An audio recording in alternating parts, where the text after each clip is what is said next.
Assalamualaikum warahmatullahi wabarakatuh. Gimana kabarnya anak-anak hari ini?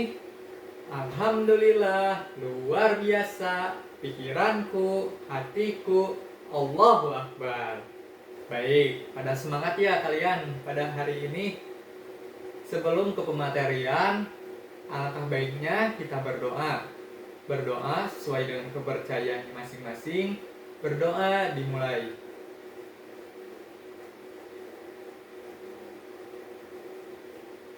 Berdoa selesai.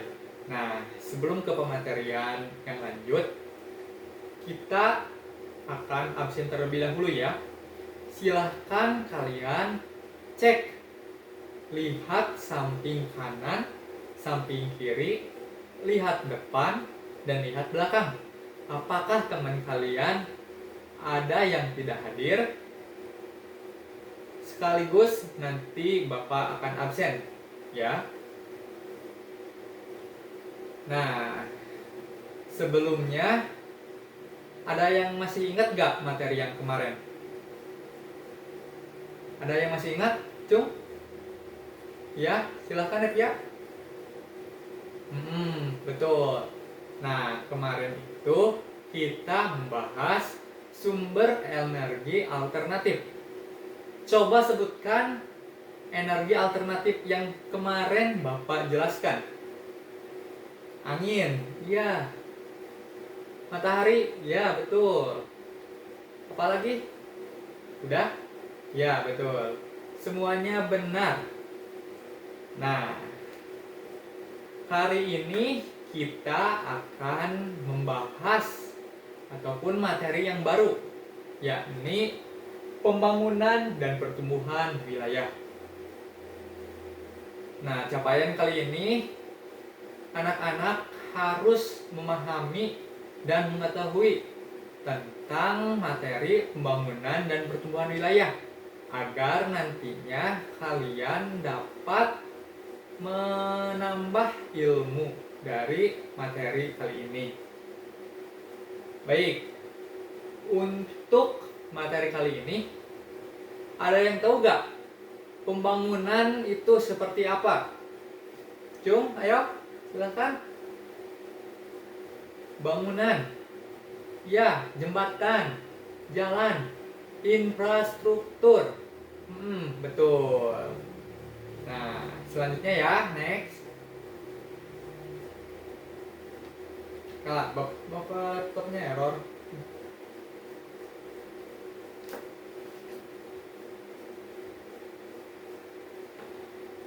Next. Nah, apa itu pembangunan wilayah?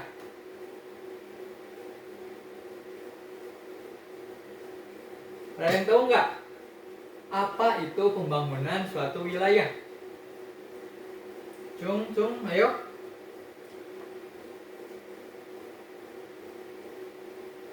Nggak ada yang tahu? Baik, Bapak akan jelaskan materinya.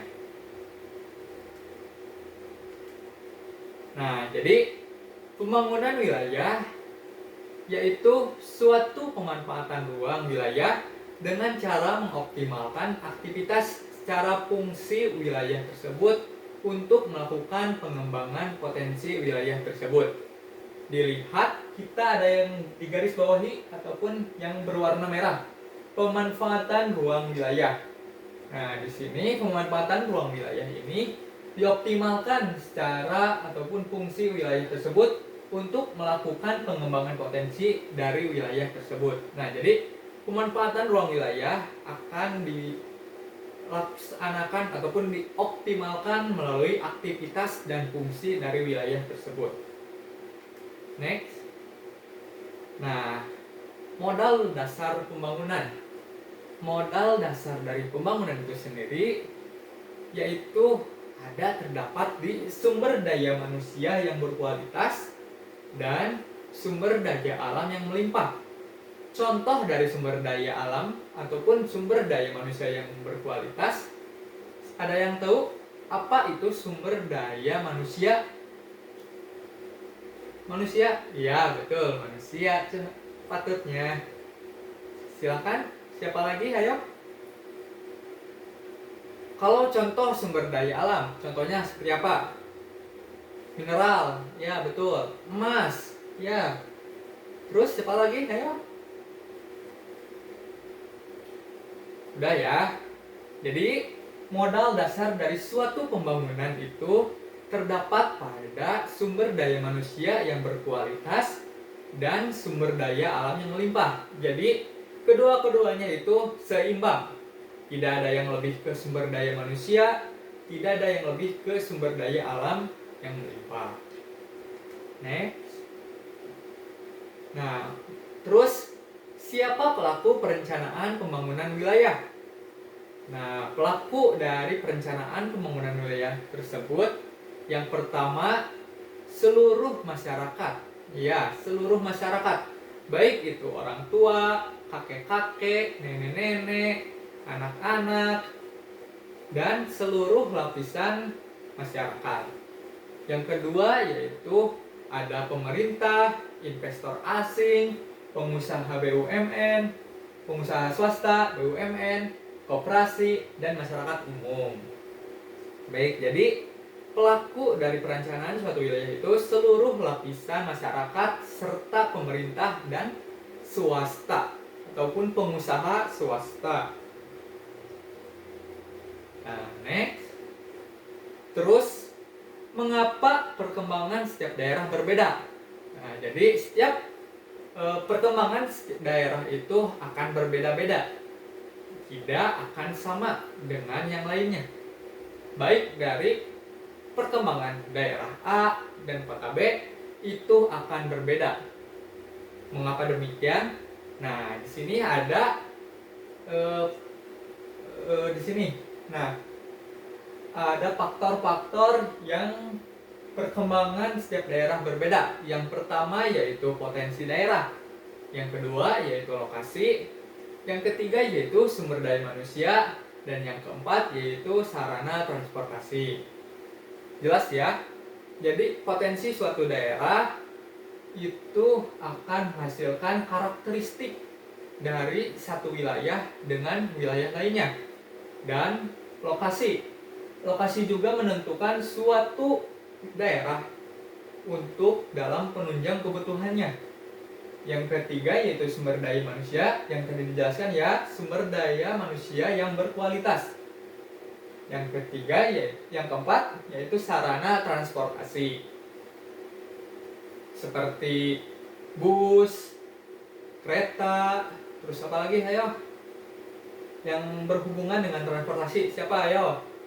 Bus, ya, kereta, terus pesawat, apalagi ayo? Mobil, motor, ya betul. Selanjutnya ya. Nah, apa saja sih yang mempengaruhi pertumbuhan wilayah? Yang pertama yaitu pertumbuhan ekonomi, yang kedua yaitu laju pertumbuhan penduduk, dan ketiga perkembangan pemukiman, yang keempat yaitu tingkat pendidikan, dan yang kelima yaitu penggunaan teknologi.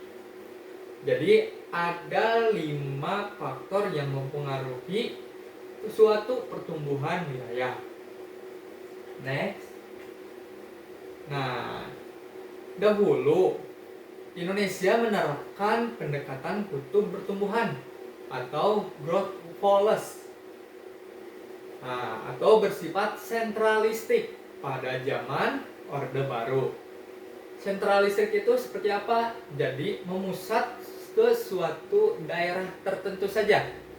Nah, di sini dahulu pada Orde Baru terdapat daerah yang menjadi sentralisasi ataupun pendekatan kutub pertumbuhan di antara kota-kota besar di Indonesia.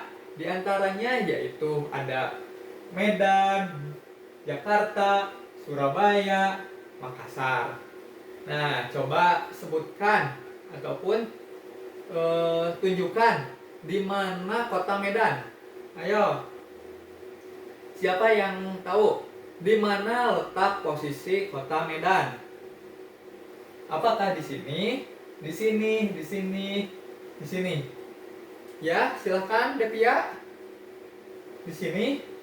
Ya, betul. Jadi kota Medan berada di barat Indonesia. Nah, kalau kota Jakarta ada di mana? Di sini, di sini, di sini.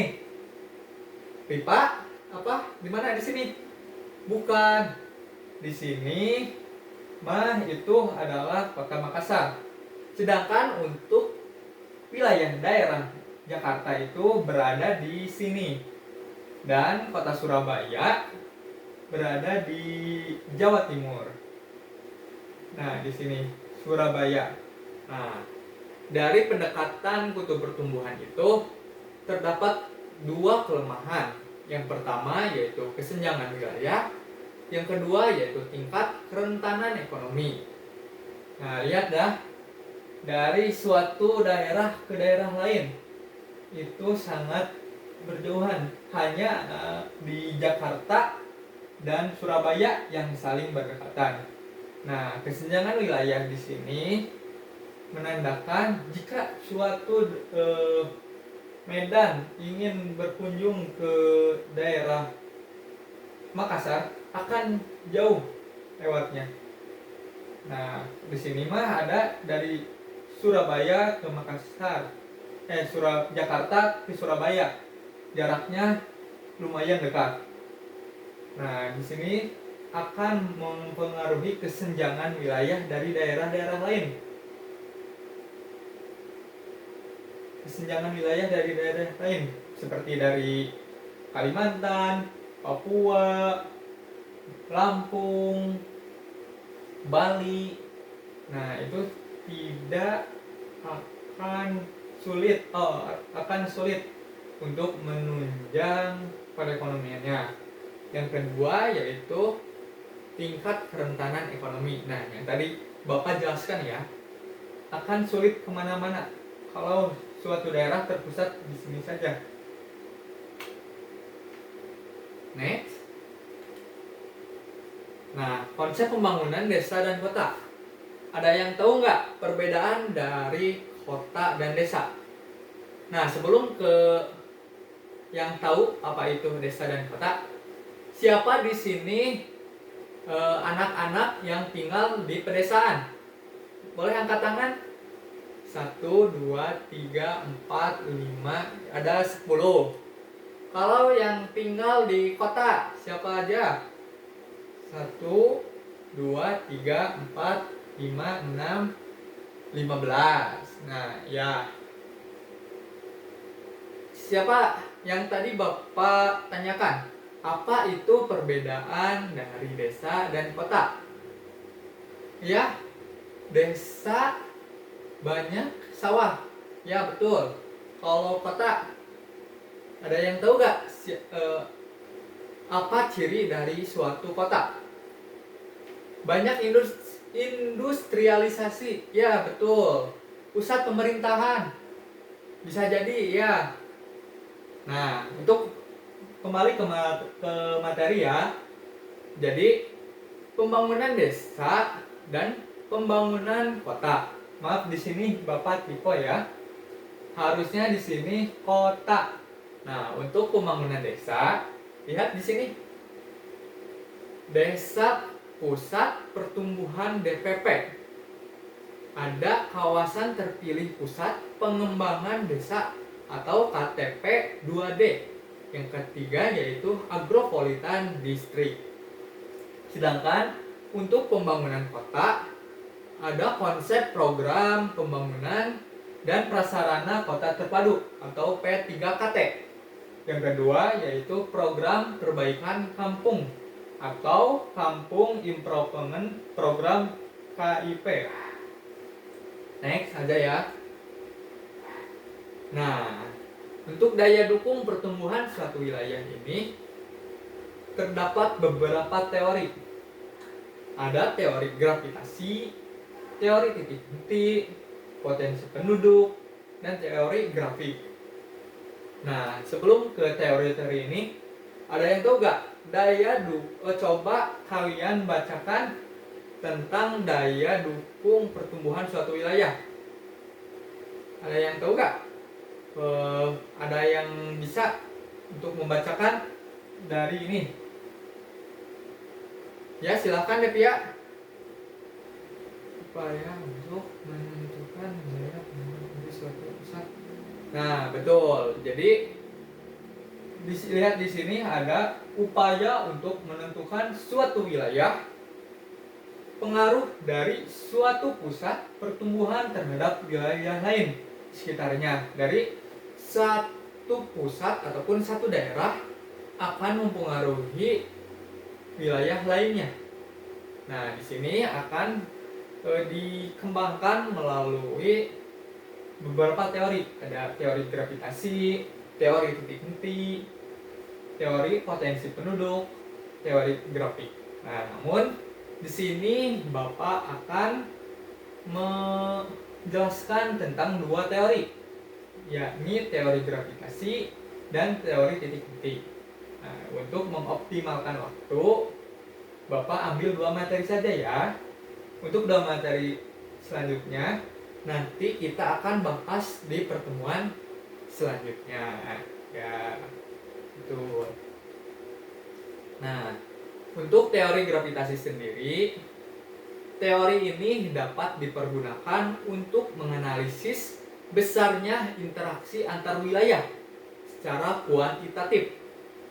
Menganalisis besarnya interaksi.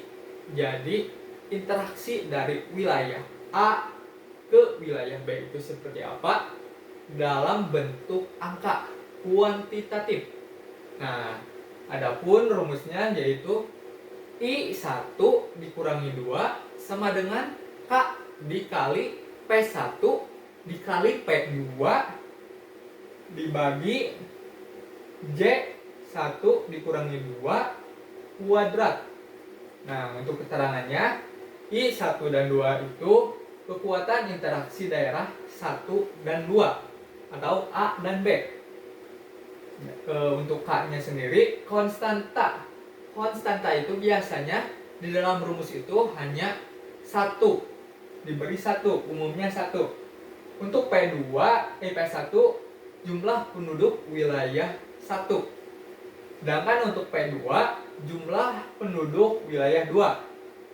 J1 dikurangi 2 yaitu jarak mutlak antara wilayah 1 dan 2. Nah, di sini ada soal. Diketahui jumlah penduduk kota A sekitar 4.500 orang. Jumlah penduduk kota B ada 2.250 orang. Untuk jumlah kota C ada 1.400 orang.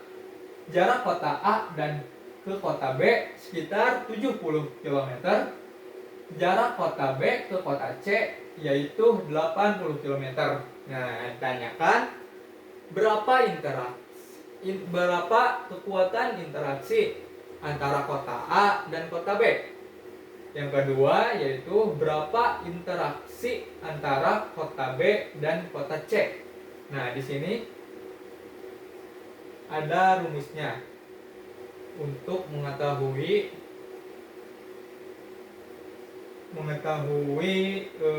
yang ditanyakan dari soal tersebut. Nah, nanti ya Bapak akan lihatkan video cara penyelesaiannya dalam bentuk video animasi. Nah, untuk mempelajari materi teori gravitasinya, kita lanjut terlebih dahulu untuk teori titik henti. Nah, teori titik henti ini dapat dipergunakan untuk memperkirakan penempatan lokasi industri atau layanan sosial antar dua wilayah. Nah, di sini ada memperkirakan penempatan lokasi industri. Contohnya saja penempatan suatu pasar dari daerah A dan daerah B, di mana posisi pasar itu yang stabil ataupun yang dekat dari mana-mana. Nah, di sini dapat digunakan melalui teori titik henti untuk menentukan suatu lokasi di titik tengahnya itu di mana agar terjangkau ke daerah-daerah lain. Nah, untuk rumusnya sendiri ada DAB sama dengan DAB dibagi 1 tambah kuadrat PB dibagi PA. Nah, untuk keterangannya sendiri, DAB itu jarak lokasi titik henti diukur dari kota atau wilayah yang jumlah penduduknya lebih kecil. Dalam hal ini, kota A.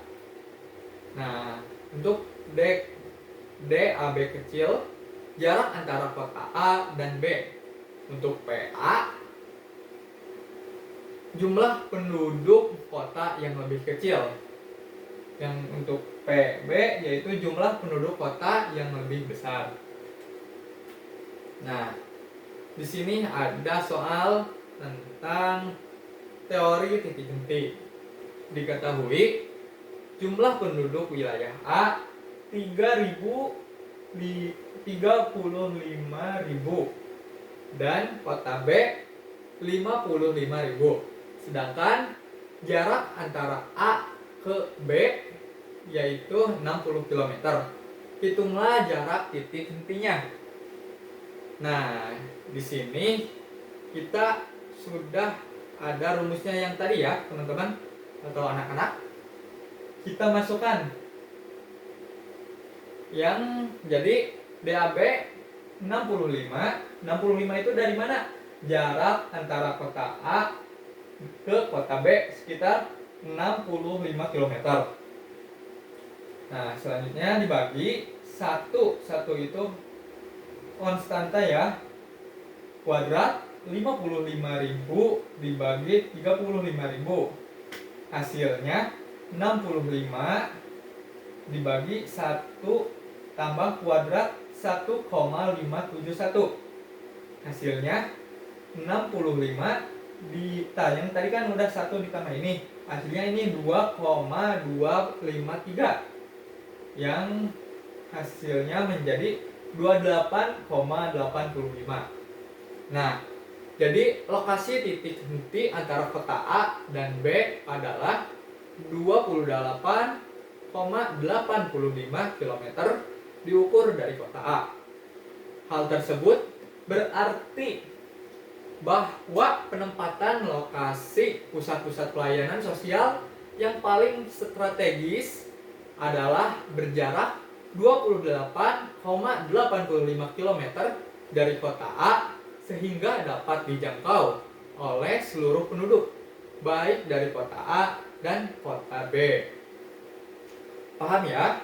Nanti Bapak juga ini akan diberikan video animasi tentang cara yang lebih efektif menentukan ataupun menjawab soal melalui rumus yang dapat diketahui di dalam video nanti ya. Nah, mungkin cukup sekian materi kali ini. Mohon maaf bila Bapak banyak kesalahan di dalam penyampaian kelas ini ya. Semoga kalian tetap semangat dalam menuntut ilmu. Nah, kan kalian sekarang sudah kelas 12 ya. Bapak harap kalian belajar lebih giat lagi untuk mencapai ataupun menggapai cita-cita kalian untuk menuju kesuksesan di masa depan. Untuk itu, Bapak mengingatkan sekali lagi, jangan malas untuk belajar. Karena keberhasilan itu terdapat di dalam diri kita sendiri ya. Mungkin cukup dari Bapak. Selanjutnya di sini materi apa? Dilanjut sama Ibu Rosita. Oh ya. Baik. Bapak akhiri ya. Mohon maaf bila ada kesalahan. Wassalamualaikum warahmatullahi wabarakatuh.